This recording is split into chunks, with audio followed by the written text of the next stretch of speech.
Aleyküm Armanda. Asim. 13-cü yıl, 12-nji yıllarda şu 30 ýaly ýaşadym. Şonda gambur ýymary gelýärdim ya. Ha boldy. Şöyle o kaka canım var bilemem.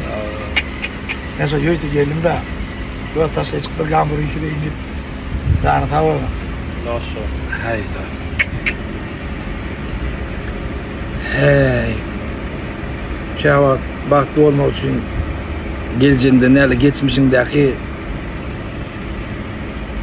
gelen yerlerine dolanmam sen bak ediyor da.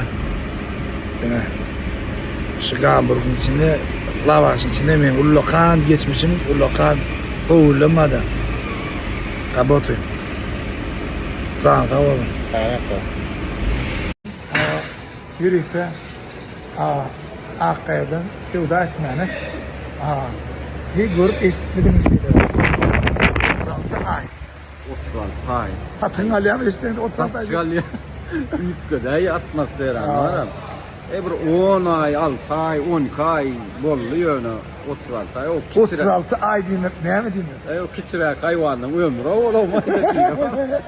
Öyle. 36 ay. Bir ömür. Son silmara adamlar Akkaya'da 36 ay karasarına alın gidin o Sargıfı Darı Kulif köçesindedir. Gelmeli görmeli o saatler tağı Mahmutlar. İstihadın amal yüklemeli. Dağlanım dost ağırlaşıp demeli. Rabotoyum Akkaya Silim Bekhi'dinde. Hatsi!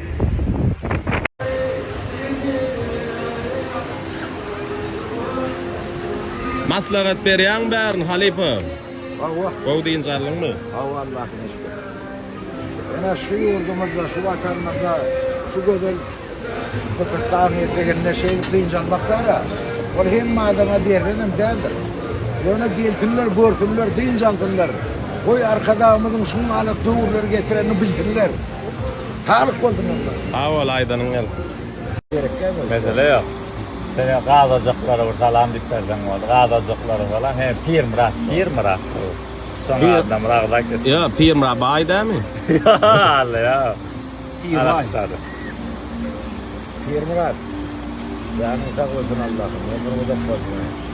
Ay bugün doğruya yakın çıkında vakit dinçalıp da benim canım yanımda.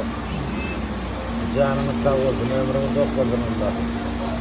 Başına git gördüm. Hem arzularını, biyolarını, bileğini, biyaksızlarını var değil mi? Kafir olsun. Sağ ol. Sizem gezmäge geliň diýip bäri. Sizem gelin direk gelmäge. Dev Murat emme saatlar atışsız edecek diye. Sağ ol. Sağ ol. Sağ ol. Halipa.